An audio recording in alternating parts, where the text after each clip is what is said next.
ಮುಂದಿನ ಎಲೆಕ್ಷನ್ಗೆ ಸಂಬಂಧಪಟ್ಟಂತೆ ತಮ್ಮದೇ ಆಗಿರತಕ್ಕಂಥ ತಂಡವನ್ನು ಕಟ್ಟಿಕೊಳ್ತಾ ಇದ್ದಾರೆ ಡಿ ಕೆ ಶಿವಕುಮಾರ್ ಅವರು. ಡಿ ಕೆ ಶಿವಕುಮಾರ್ ಅವರ ವಿಚಾರದಲ್ಲಿ ಏನು ಅಂತ ಹೇಳಿದ್ರೆ ಈಗ ಸಿದ್ದರಾಮಯ್ಯನವ್ರಿಗೇನು ಅರ್ಧ ಅವಧಿಗಂತೆ ಮುಖ್ಯಮಂತ್ರಿಗಳು, ಆಮೇಲೆ ಡಿ ಕೆ ಶಿವಕುಮಾರ್ ಅವ್ರಿಗಂತೆ ಅಂತ ಒಂದು ವಾದ. ಇಲ್ಲ ಹಾಗೆಲ್ಲ ಕೊಡಕ್ಕೆ ಬರಲ್ಲ. ಸಿದ್ದರಾಮಯ್ಯನವ್ರು ಆ ಥರ ಹುದ್ದೆ ಬಿಟ್ಟು ಇಳಿಯುವುದಾದರೆ ಅವ್ರ ಕಡೆಯವ್ರನ್ನೇ ಯಾರನ್ನಾದರೂ ಒಬ್ಬರನ್ನ ಸಿ ಎಂ ಮಾಡಿಬಿಟ್ಟೆ ಅವ್ರು ಹೋಗೋದು, ಹಾಗೆ ಇಳಿಯಲ್ಲ ಅವರು. ಇದೊಂದು ಚರ್ಚೆ ಇದೆ. ಈ ಅವಧಿಗೆ ಬಿಟ್ಟುಬಿಡಬೇಕು ಡಿ ಕೆ ಶಿವಕುಮಾರ್ ಅವರು, ಮುಂದಿನ ಅವಧಿ ಬಗ್ಗೆ ನೋಡಿಕೊಳ್ಬೇಕು ಅಂತ ಸಿದ್ದರಾಮಯ್ಯ ಅವರ ಕ್ಯಾಂಪಿನ ಕಡೆಯಿಂದ ಕೆಲವರು ಮಾತಾಡಿದ್ದೂ ಆಯಿತು. ಇದರ ಮಧ್ಯೆ ಡಿ ಕೆ ಶಿವಕುಮಾರ್ ಅವರ ಕಡೆಗೆ ಶಾಸಕ ಬಲ ಕೂಡ ಚೆಕ್ ಮಾಡಿಕೊಂಡಾಗ ಅದು ಸಿದ್ದರಾಮಯ್ಯನವ್ರಿಗಿರುವಂತಹ ಶಾಸಕ ಬಲ ಡಿ ಕೆ ಶಿ ಅವರಿಗೆ ಇರಲಾರದು. ಅವರು ಪ್ರಯತ್ನ ಪಟ್ಟಿಲ್ಲೋ ಬೇರೆ ವಿಚಾರ. ಹೈಕಮಾಂಡ್ ಮುಂದೆ ಏನು ಅಗ್ರಿಮೆಂಟ್ ಆಗಿ ಆಗ ಡಿ ಕೆ ಶಿವಕುಮಾರ್ ಅವರು ಮುಖ್ಯಮಂತ್ರಿ ಪದವಿ ಬಿಟ್ಕೊಟ್ರೋ ಯಾವುದು ಕೂಡ ಡಿಸ್ಕ್ಲೋಸ್ ಆಗಿಲ್ಲ, ಯಾರ ಬಳಿ ಹೇಳಿಲ್ಲ.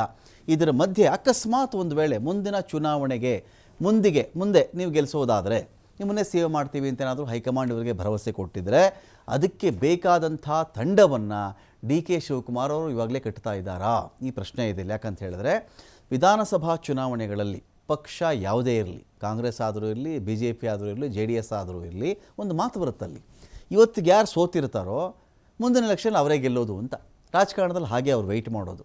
ಇವತ್ತು ಸೋತಿದ್ದೀನಾ, 2 ಸಲ ಸೋತಿದ್ದೀನಾ, ಜನಗಳ ಮೈಂಡಲ್ಲಿ ನಾನು ಇರ್ತೀನಿ, ನನ್ನ ಕಷ್ಟ ಗೊತ್ತಿರುತ್ತೆ ಅವ್ರಿಗೆ, ಗೆದ್ದಿರೋನ ಬಗ್ಗೆ ಒಂದಿನ ಬೇಸರ ಆಗುತ್ತೆ ಅವ್ರಿಗೆ, ಅವಾಗ ನನಗೆ ಓಟ್ ಹಾಕ್ತಾರೆ ಅಂತ.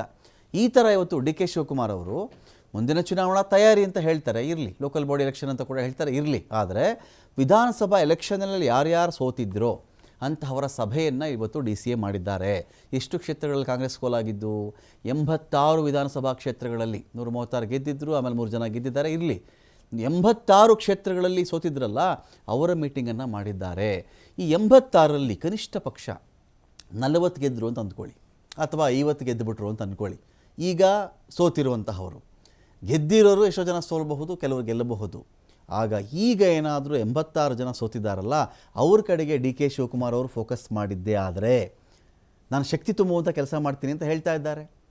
ವಿಚಾರ ಲೋಕಲ್ ಬಾಡಿ ಎಲೆಕ್ಷನ್, ಮುಂಬರ್ತಕ್ಕಂಥ ಎಲೆಕ್ಷನ್ ಅಂತ ಇದ್ದರೂ ಕೂಡ ಶಕ್ತಿ ತುಂಬಿದ್ರೆ, ಅವ್ರನ್ನ ಚೆನ್ನಾಗಿ ನೋಡಿಕೊಂಡ್ರೆ, ಈಗ ಇಲ್ಲಿ ಶಾಸಕರಿಗಿರ್ತಕ್ಕಂಥ ಅಸಮಾಧಾನ ಏನು ಅಂತ ಹೇಳಿದ್ರೆ, ಗ್ಯಾರಂಟಿ ಯೋಜನೆಗಳ ಕಾರಣದಿಂದಾಗಿ ನಮಗೆ ಸಿಗಬೇಕಾದಂಥ ಅನುದಾನ ಸಿಗ್ತಾ ಇಲ್ಲ ಅಂತ ಶಾಸಕರ ದೊಡ್ಡ ಕಂಪ್ಲೇಂಟ್. ಅದು ಎಲ್ಲ ಗ್ಯಾರಂಟಿ ಯೋಜನೆಗಳಿಗೆ ಹೋಗ್ತಾ ಇದೆ ಅಂತ. ಇರಲಿ, ಈಗ 86 ವಿಧಾನಸಭಾ ಕ್ಷೇತ್ರಗಳಲ್ಲಿ ಸೋತಿರ್ತಕ್ಕಂಥವ್ರಿಗೆ ಸಪೋರ್ಟ್ ಮಾಡಿದ್ರೆ 30 ಜನ ಸಿಗ್ತಾರಾ, ಅದರಲ್ಲಿ 40 ಜನ ಸಿಗ್ತಾರಾ, 50 ಜನ ಸಿಗ್ತಾರಾ, ಇವರ ಅದೃಷ್ಟ ಕುಲಾಯಿಸಿ 60 ಜನ ಸಿಗ್ತಾರಾ? ಆಗೇನಾಗುತ್ತೆ, ನಾಳೆ ದಿನ ಮುಖ್ಯಮಂತ್ರಿ ಕುರ್ಚಿಯ ರೇಸ್ ಅಂತ ಬಂದಾಗ ಸಹಜವಾಗಿಯೇ ಡಿ ಕೆ ಶಿವಕುಮಾರ್ ಅವ್ರ ಕಡೆಗೆ ಬ್ಯಾಟಿಂಗ್ ಮಾಡುವಂಥ ಶಾಸಕರ ಸಂಖ್ಯೆ ಜಾಸ್ತಿ ಇರುತ್ತೆ. ಹಾಗಾಗಿ ವಿಭಿನ್ನ ಚರ್ಚೆಗಳಿಗೆ ಇದು ಎಡೆ ಮಾಡಿಕೊಡ್ತಾ ಇದೆ.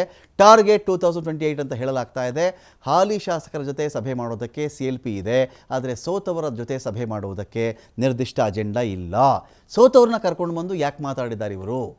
ಕಡಿಮೆ ಅಂತರದಲ್ಲಿ ಸೋತಿರ್ತಕ್ಕಂಥವ್ರನ್ನ ವಿಶ್ವಾಸಕ್ಕೆ ತೆಗೆದುಕೊಳ್ಳೋದಕ್ಕೆ ಮುಂದಾಗಿದ್ದಾರೆ ಡಿ ಕೆ ಶಿವಕುಮಾರ್ ಅವರು. ಪ್ರಸ್ತುತ CM ಅವಕಾಶ ಸಿಗಬಹುದು ಅಥವಾ ಸಿಗದೇನೂ ಇರಬಹುದು. ಸಿಗದೇ ಇದ್ದರೆ 2028ಗೆ ಡಿ ಕೆ ಶಿವಕುಮಾರ್ ಅವರು ಮುಖ್ಯಮಂತ್ರಿ ಆಗುವ ಪ್ಲಾನ್ ಮಾಡ್ಕೊಳ್ತಾ ಇದ್ದಾರಾ? ಕಳೆದ ವಿಧಾನಸಭಾ ಚುನಾವಣೆಯಲ್ಲಿ 86 ಕ್ಷೇತ್ರಗಳಲ್ಲಿ ಪಕ್ಷ ಸೋತಿದೆ. 60 ಕ್ಷೇತ್ರಗಳಲ್ಲಿ ಕಡಿಮೆ ಮತಗಳ ಅಂತರದಿಂದ ಸೋತಿರೋದು, ದೊಡ್ಡ ಮಾರ್ಜಿನ್ ಅಲ್ಲ. ಇನ್ನೂ ಸ್ವಲ್ಪ ಶ್ರಮ ಏನಾದರೂ ಹಾಕಿದರೆ ಗೆಲ್ಲಬಹುದಾಗಿತ್ತು ಅಂತ. 22 ಕ್ಷೇತ್ರಗಳಲ್ಲಿ ಪಕ್ಷಕ್ಕೆ ಬಹಳ ಕಠಿಣ ಪರಿಸ್ಥಿತಿ ಇದೆ. ಮುಂದಿನ ಚುನಾವಣೆ ವೇಳೆಗೆ ಅಲ್ಲಿಯೂ ಪಕ್ಷ ಸಂಘಟನೆ ಮಾಡ್ತಕ್ಕಂಥ ಗುರಿ ಇದೆ.